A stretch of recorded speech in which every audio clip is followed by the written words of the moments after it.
দারুণ পদ্ধতি।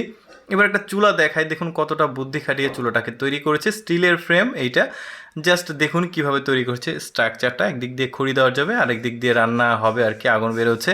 মানে এটার কিন্তু তাপটা যেটা বেরোচ্ছে সেটা কিন্তু অনেক বেশ চমৎকার বুদ্ধিতেই করেছে। দেখুন সবজি বা যে কোনো কিছু রান্না হচ্ছে, এই জিনিসটা যেমন ওই যে টাইলসের মতো করে এই জিনিসটাকে তৈরি করছে, নির্দিষ্ট ফ্রেম। এগুলো দেখতে বেশ চমৎকার লাগে। এই ফ্রেমের মধ্যে জাস্ট ইট সিমেন্টের যে মানে বালি আর সিমেন্টের যে প্রলেপ সেটা দিচ্ছে, দেওয়ার পর সুন্দর হয়ে যাচ্ছে। তারপরে দেখুন নকশা করছে, জাস্ট এই ফ্রেমটা দিয়েই এই নকশাগুলো করছে, দেখতে ভালো লাগছে।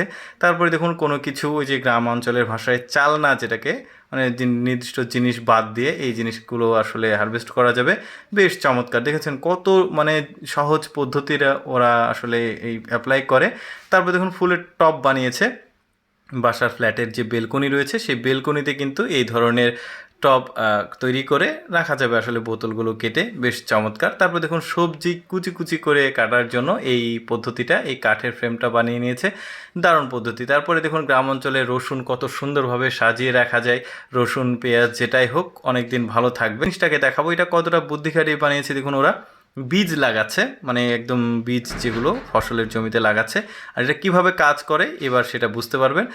দর্শক, এইরকম এক্সেপশনাল ভিডিও প্রতিদিন দেখতে আমাদের ইউটিউব চ্যানেলটি সাবস্ক্রাইব করে রাখতে পারেন।